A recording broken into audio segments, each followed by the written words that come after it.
이 민주당 상황인데 이 여당을 압박하는데 여당의 갈등 상황에 뭔가 더 기름을 붓는 거 아니냐라는 시각 분명히 좀 있거든요.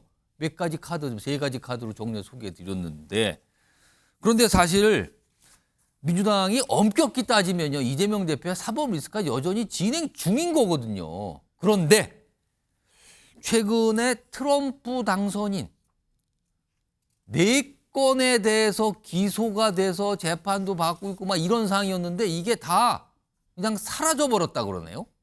그러자 민주당에서 이런 얘기가 나옵니다. 화면 보겠습니다. 이런 주장이 나와요. 박지원 의원이군요. 트럼프도 대법원 최종심에서 살아 대통령 됐다.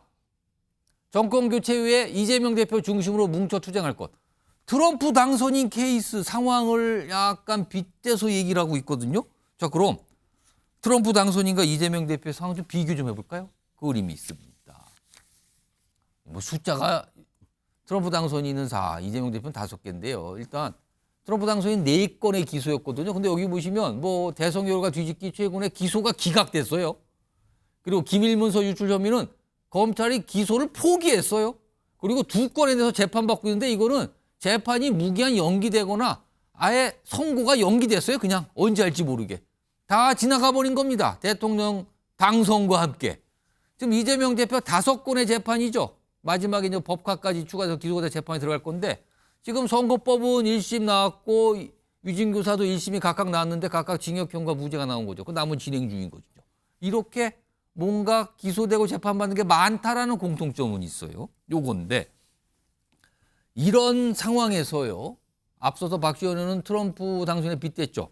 지금 민주당 내에서 무슨 위헌 법률 심판 제청 얘기가 나옵니다.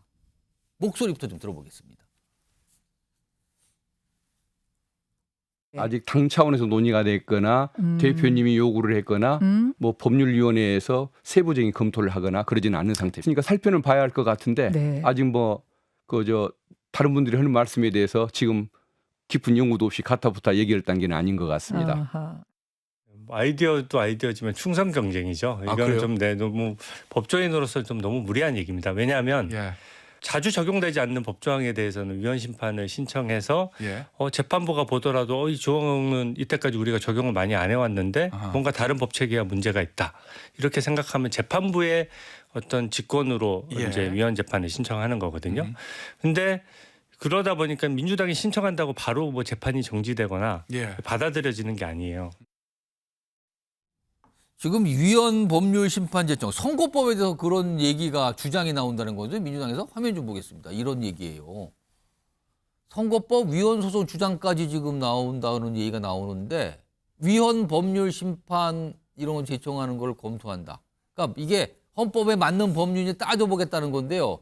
선거법이에요, 대상이. 근데 지금 선거법 1심에서 징역형 나왔잖아요.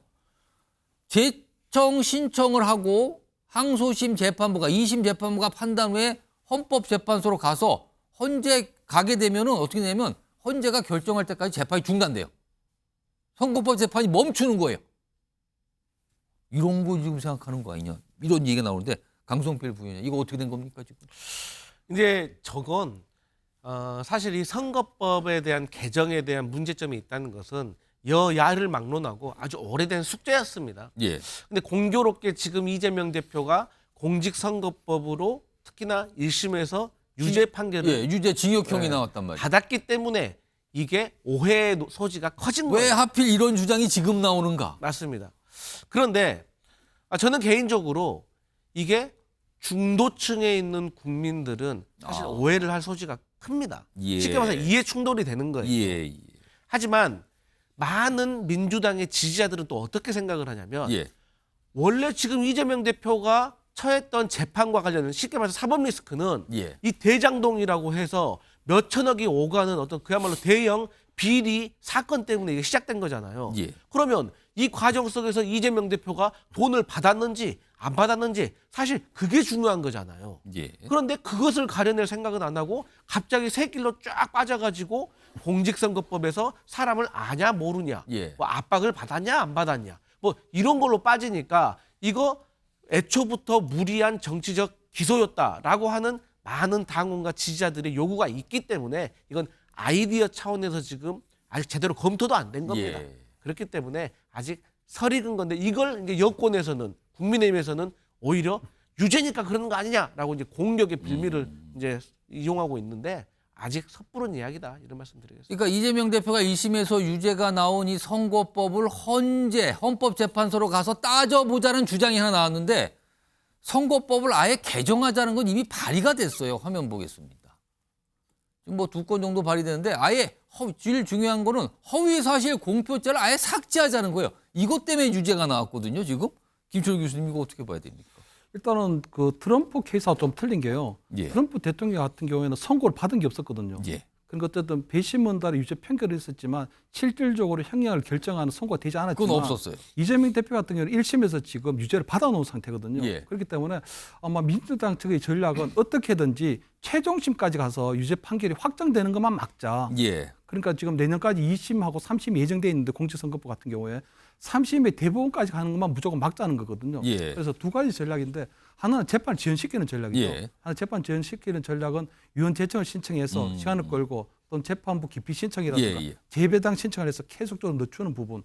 두 번째는 2026년도에 가서 일찍 그냥 예. 조기에 그냥 대선 후보로 확정시켜버리는 거. 어. 결국은 사부 리스크보다는 국민의 선택이 더 예. 중요한 게 아니냐 하는 식으로 할 전략이 있는 것 같고요. 세 번째는 결국 이제 선거법을 바꾸겠다는 건데 저거는 제가 볼 때 허위사실 공표죄라는 게 없어지게 되면 예. 그건 사실 좀 말이 안 되는 이야기 되는 거잖아요. 그러니까 결국 거짓말로 해서 허위사실한 게 거짓말인데 거짓말로 당선돼도 무방하도록 내버려두겠다는 말이 안 되기 때문에 아마 그런 부분에 있어서는 어떤 대통령이 거부권이라기보다는 어떤 국민적 거부권에 예. 맞닥뜨리는 그런 상황이 될 것이다 이렇게는 보입니다. 민주당 상황까지 좀 전해드렸고요.